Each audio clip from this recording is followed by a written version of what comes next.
आगे बढ़ते हैं जी और बात करते हैं थ्योरीज ऑफ ऑर्गेनाइजेशन की और देखते हैं कि ऑर्गेनाइजेशन की कितनी थ्योरीज हैं। देखिए अब जब हम टाइप्स की बात कर चुके हैं कि भाई फॉर्मल और इनफॉर्मल टाइप है, तो अब हमें जो है ऑर्गेनाइजेशन की थ्योरीज को समझने में ज़्यादा आसानी होगी और हम आसानी से समझ सकेंगे कि जो थ्योरीज हैं इनका एक्चुअली में पर्पस क्या है। ठीक है, तो सबसे पहले अगर हम देखते हैं कि पर्पस क्या है थ्योरीज का, तो हम ये कहते हैं कि ऑर्गेनाइजेशनल थ्योरीज जो है वो एनेबल करती हैं agencies function, how people behave in them, और इसकी 4 मेजर थ्योरीज हैं। ठीक है, यानी कि इसका पर्पस एक्चुअली में क्या है कि भाई ये हमें ये बताती हैं कि जो ऑर्गेनाइजेशंस हैं, जो इदारे हैं, जिसको हमने सिंपली कहा कि जो इदारे हैं वो इदारे कितनी तरह के हो सकते हैं, एक क्वेश्चन तो ये, और दूसरा उन इदारों में जो लोग काम करते हैं वो कितनी तरह के हो सकते हैं, उनका बिहेवियर कैसे हो सकता है या कैसा होना चाहिए। ठीक है, इट ऑट टू बी, कि भाई थ्योरीज है ना कि कैसा होना चाहिए। लेकिन एक बात याद रखिएगा हमेशा, लास्ट में मैंने बात की थी थ्योरी और प्रैक्टिस की जो इशू है।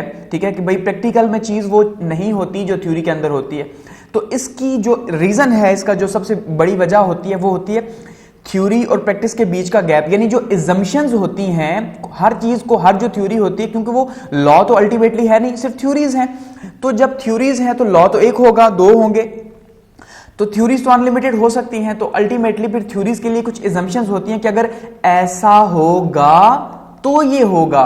तो जब ऐसा, इसका मतलब जब कंडीशंस पूरी नहीं होंगी तो थ्योरी 100% वैसी नहीं होगी। तो ये याद रखिएगा, कोई भी सब्जेक्ट है, कोई भी सब्जेक्ट, ठीक है, तो उस सब्जेक्ट के अंदर एजम्पशंस की बेस पे थ्योरी दी जाती है कि अगर ऐसा होगा तो ऐसा होगा, तो जब ऐसा नहीं होगा तो तब वैसा नहीं होगा। यानी फिर हमें वो जो गैप दिखाई देगा कि यार थ्योरी तो ये कह रही है लेकिन एक्चुअली में जो है प्रैक्टिकली तो ऐसा है।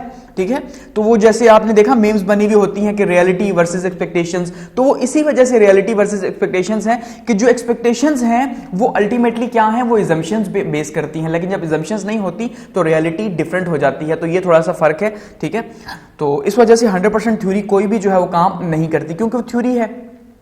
तो पर्पस क्या है, लोगों के बिहेवियर को ऑर्गेनाइजेशंस के अंदर बेहतर तरीके से समझना। और 4 मेजर थ्योरीज हैं इसके अंदर। सबसे पहली थ्योरी है mechanistic or structural functional theory. ठीक है, मैकेनिकी या साख्ती फंक्शनल थ्योरी। अब साख्ती या मैकेनिकी यानी कि पूरा एक स्ट्रक्चरल थ्योरी का मतलब ये है कि अकॉर्डिंग टू स्ट्रक्चर जो है मैकेनिकली जो है वो काम करेगी। उसका जो पैरामीटर होगा, जिसे हम कहेंगे साइंटिफिक वे में काम करना, तो वो साइंटिफिक वे के अंदर काम करेगी। या ये थ्योरी प्रेजेंट करती है कि भाई जो ऑर्गेनाइजेशंस हैं उनके बिहेवियर को साइंटिफिक वे में जो है वो मेजर किया जाए या उन्हें रखा जाए। अब इस थ्योरी को क्लासिकल थ्योरी और एडमिनिस्ट्रेटिव मैनेजमेंट थ्योरी भी कहते हैं। और इसकी जो ग्रोथ हुई, जो ये फ्लोरिश हुई, वो हुई जी first half of the 19th century. ठीक है, 19वीं सदी के पहले हाफ में जो है वो इसकी फ्लोरिशिंग हुई। और ये जो है close model theory of organization से लिंक करती है या उसी के फ्रेमवर्क के अंदर रहती है। तो इसके जो मेजर सपोर्टर्स हैं मैकेनिस्टिक थ्योरी के, ठीक है, मैकेनिकी जो थ्योरी है इसके एल डी वाइट साहब हैं, हेनरी फॉयल हैं, एफ.डब्ल्यू. टेलर हैं, लूथर गुलिक हैं, एल उर्विक हैं, जे.डी. मॉनी है और ए.सी. रेली हैं। ठीक है जी, ये जो है ना, ये हमारे पास इनके इस थ्योरी के, मैकेनिस्टिक थ्योरी के या स्ट्रक्चरल थ्योरी के जो है वो सपोर्टर्स हैं। और 1930 के अंदर जब लूथर गुलिक साहब ने ये पोस्ट कार्ड जो है इसका वर्ड दिया, जिसको हम कहते हैं कि पूरी की पूरी जो पब्लिक एडमिनिस्ट्रेशन है, अवामी इंतजामिया है, वो सारी इसी के गिर्द जो है वो घूमती है। तो उस टाइम पे जो है साइंस ऑफ एडमिनिस्ट्रेशन का जो पेपर उन्होंने इशू किया था, तो उस टाइम पे ये थ्योरी जो है वो हमें सामने देखने को मिली, या उस टाइम पे ये सामने आई और इसकी फ्लोरिशिंग हुई। इसमें क्या माना जाता है जी कि organization is a formal design और प्लान, की जो ऑर्गेनाइजेशन है वो एक फॉर्मल स्ट्रक्चर है। ठीक है, जैसे हमने लास्ट टाइम बात की थी अप्रोचेस टू पब्लिक एडमिनिस्ट्रेशन की, तो उसमें हमने देखा था फॉर्मल और इनफॉर्मल का, हम इस पे ऑर्गेनाइजेशन की टाइप्स में बात कर चुके हैं।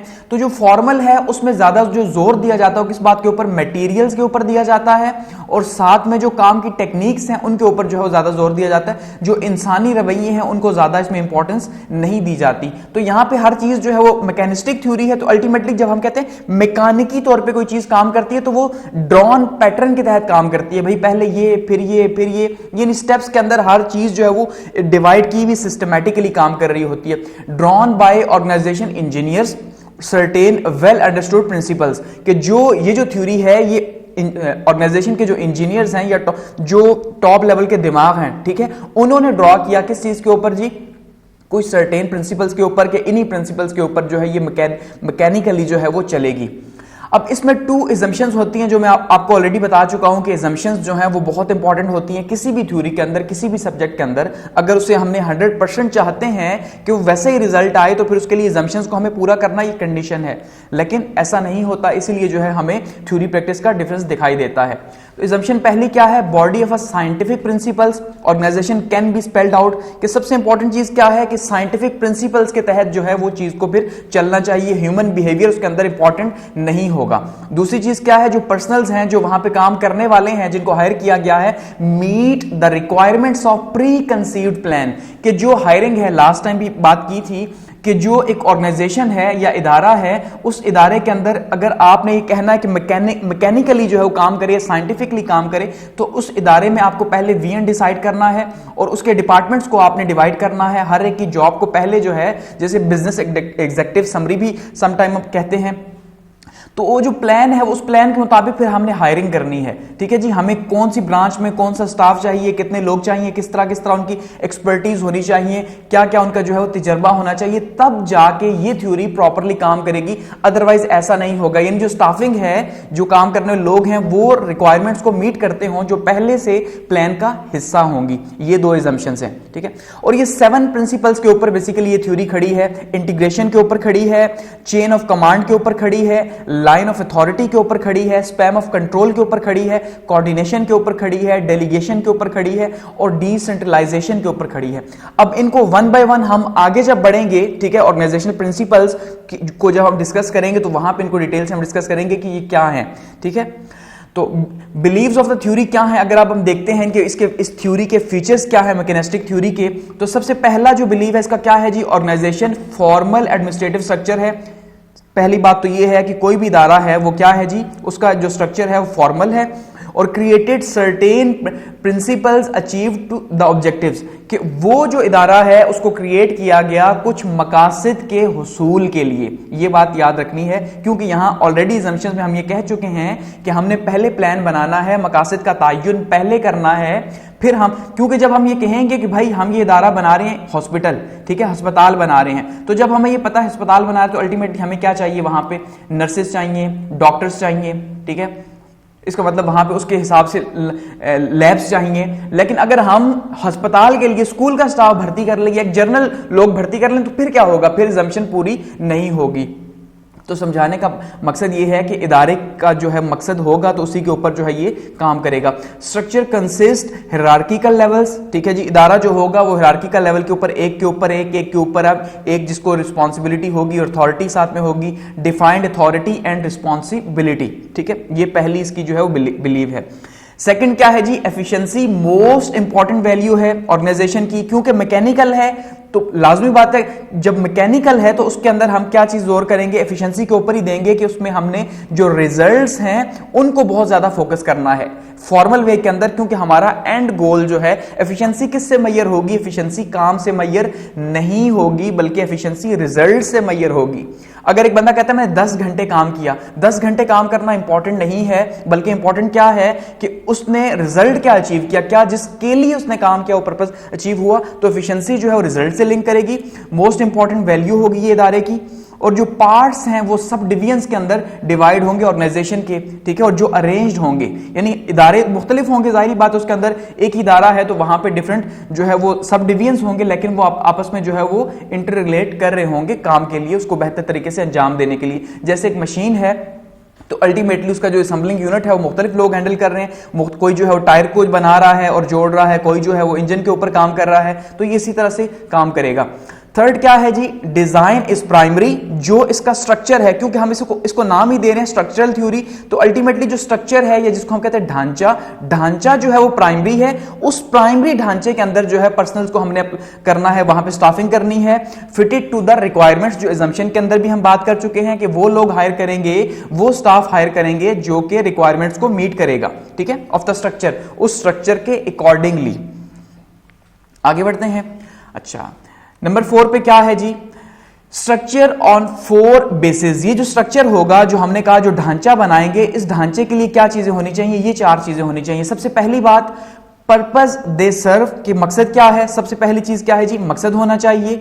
दूसरी चीज क्या होना चाहिए, प्रोसेस, दे यूज कि जो कैसे किस तरीके से वो काम किया जाएगा, यानी उसका प्रोसेस क्या होगा। ठीक है। थर्ड क्या है जी, पर्सन जो है जो जिनके साथ डील किया जाएगा वो कौन होंगे। और नंबर 4 पे क्या है जी, place where the work is performed, कि जो वो जगह जहां पे ये वर्क जो है वो किया जाएगा। तो ये 4 चीजें स्ट्रक्चर का या ढांचे का जो है वो हिस्सा हैं। ठीक है।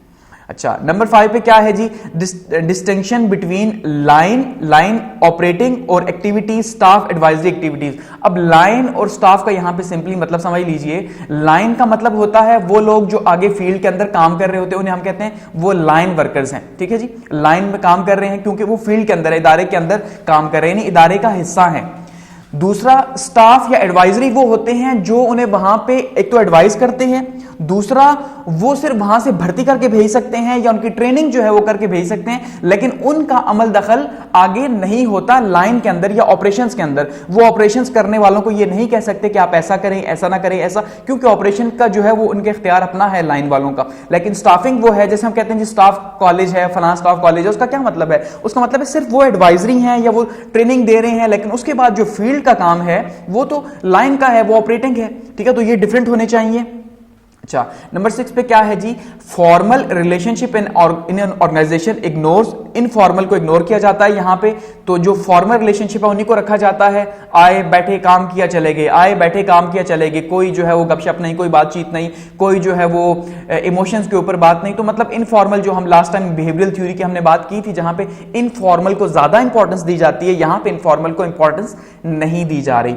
और नंबर 7 पे क्या है जी, मैकेनिस्टिक व्यू ऑफ ऑर्गेनाइजेशन, कि इसका जो नजरिया है वो क्या है। जैसे आज हम देखते हैं कि आज हम कहते हैं जी जो प्राइवेट सेक्टर है खास करके वो इस चीज के ऊपर बहुत ज्यादा फोकस करता है कि वहां पे रिलेशंस को ज्यादा अहमियत नहीं दी जाती, बल्कि जो गोल्स हैं उनको ज्यादा अहमियत दी जाती है और काम करवाया जाता है। सिर्फ काम काम और काम वाला एक कॉन्सेप्ट है, वहां पे कोई जो है वो दोस्ती यारी वाला कॉन्सेप्ट नहीं है। इग्नोर किया जाता है डायनेमिक्स ऑफ इंडिविजुअल्स, कि जो इंडिविजुअल्स हैं उनको जो है इग्नोर कर दिया जाता है, उनकी इंपॉर्टेंस को। यहां पे देखिए ऑर्गेनाइजेशन का जो स्ट्रक्चर देने की कोशिश की गई है इस मैकेनिस्टिक थ्योरी के अंदर, वो बेस कर रही है किस चीज के ऊपर? वो बेस कर रही है स्टैटिक पॉइंट के ऊपर। स्टैटिक पॉइंट का मतलब यह है कि वहां पे कोई इमोशंस नहीं है, कुछ नहीं है, अप्स एंड डाउन्स नहीं है, बस एक सिस्टमैटिक वे है। उस सिस्टमैटिक वे के अंदर आपने चीजों को इनपुट करना है, ठीक है, और उस इनपुट के अकॉर्डिंगली आपने आउटपुट लेना है। यहां पे और किसी चीज का कोई लिंक नहीं है। यानी डायनेमिक जो चीजें हैं जो चेंज हो रही हैं हर रोज, जैसे ह्यूमन रिलेशंस तो अल्टीमेटली चेंज होते हैं, तो वो चीज यहां पे नहीं है। ठीक है। अच्छा, अब इसके ऊपर इसी वजह से फिर क्रिटिसिज्म भी मौजूद है, हर थ्योरी के ऊपर क्रिटिसिज्म मौजूद है। पहला क्रिटिसिज्म क्या है जी, नॉट टैली विद रियलिटीज, कि जो हकीकतें हैं उन हकीकतों के साथ ये मैच नहीं करती, क्योंकि कोई भी ऑर्गेनाइजेशन इतना मैकेनिकली जो है वो मैकेनिकली काम नहीं कर सकती। ठीक है। दूसरी चीज क्या है जी, इम्पॉसिबल है। क्यों? क्योंकि ह्यूमन मटेरियल इन ऑर्डर, के ह्यूमन मटेरियल इंसानों को एक ऑर्डर के अंदर रखना और डेली के डेली उनसे काम करवाना और जो है वो उनको बिल्कुल यानी एक स्ट्रक्चर की तरह रख देना, क्योंकि मशीनों को रखना तो पॉसिबल है लेकिन इंसानों के लिए पॉसिबल नहीं है। तो इदारे तो इंसानों ने चलाने हैं, मशीन ने थोड़ी चलाने हैं। अच्छा, थर्ड क्या है जी, प्रिंसिपल्स म्यूचुअली कॉन्ट्रडिक्टरी, इनका आपस में जो है वो टकराव है। टकराव कैसे है? comes into conflict principles having small numbers of supervisory levels, के जो supervisory levels अल्टीमेटली इसका जो स्ट्रक्चर है वो पिरामिड का होता है, तो इसलिए जैसे जैसे ऊपर बढ़ेंगे supervisory लेवल के ऊपर कम होते जाएंगे, तो इसलिए ये फिर कॉन्ट्रडिक्ट करते हैं। नंबर 4 पे क्या है, no human solution for human problems in the theory, कि जो इंसानी मसाइल हैं, जो इदारे के अंदर मसाइल होंगे या हैं, उनका सॉल्यूशन ये पेश नहीं करती। नंबर 5 पे क्या है, human problems non human data के साथ जो है आप जब सॉल्व करने की कोशिश करेंगे तो वो एक फेलियर होगा। ठीक है, क्योंकि अल्टीमेटली ह्यूमन प्रॉब्लम्स का सॉल्यूशन जो है उनका हल भी उन्हीं के डाटा से ही हासिल हो सकता है। ऐसा नहीं कि आप जो है कंप्यूटर के डाटा को इंसानों पे फिट नहीं कर सकते, क्योंकि मशीन के लिए, रोबोटिक्स के लिए तो पॉसिबल है लेकिन इंसानों के लिए नहीं है। Unrelated to social and political problems faced by organization, और ये भी बहुत बड़ा प्रॉब्लम है कि ऑर्गेनाइजेशन जो है वो स्मूथ कैसे चलेगी, क्योंकि वहां पे तो डे टू डे जो है वो डायनेमिक चीजें हो रही हैं, वहां पे सोशल एनवायरनमेंट है, पॉलिटिकल एनवायरनमेंट है, तो उसका सॉल्यूशन यहां पे नहीं दिया गया। इसलिए ये है क्रिटिसिज्म मैकेनिस्टिक थ्योरी के ऊपर या स्ट्रक्चरल थ्योरी के ऊपर। और एट द एंड अगर हम इसे कंक्लूड करें तो हम क्या कह सकते हैं जी, टू रैशनल एंड फॉर्मल, ये बहुत ज्यादा जो है वो हकीकत पसंदी पर मबनी है और बहुत ज्यादा फॉर्मल स्ट्रक्चर है। इस वजह से too much importance to the formal structure of the organization, और इसके ऊपर बहुत ज्यादा जो जोर दिया गया वो किस चीज के ऊपर जोर दिया गया, फॉर्मल स्ट्रक्चर के ऊपर जोर दिया गया, जिस वजह से इसको पूरा करना जो है या ऐसा होना ये बहुत मुश्किल है। ठीक है, ये नियर टू इम्पॉसिबल है कि आप किसी भी ऑर्गेनाइजेशन को जो है वो उसके सिर्फ जो है वो मैकेनिस्टिक वे के अंदर जो है उसको रन कर सकें। तो इसलिए इसकी जो एप्लीकेशन है, अगर हम उसकी बात करें तो एप्लीकेशन बहुत ज्यादा मुश्किल है। ठीक है, गो कि ये ऑर्गेनाइजेशन का एक पार्ट हो सकता है, जो हमने लास्ट देखा था फॉर्मल पार्ट ऑफ ऑर्गेनाइजेशन, ये इनफॉर्मल को अवॉइड कर रहा है, इसलिए यहां पे इस थ्योरी के अंदर प्रॉब्लम्स हैं और यही तनकीद इसके ऊपर की गई। तो यहां पे हमारी ये थ्योरी जो है वो एंड हो रही है। आगे बढ़ते हैं। नेक्स्ट हमारे पास जो थ्योरी आती है वो आती है जी ह्यूमनिस्टिक और सोशो साइकोलॉजिकल थ्योरी। इंसानी या समाजी नफ्सियाती नजरिया थ्योरी का क्या है?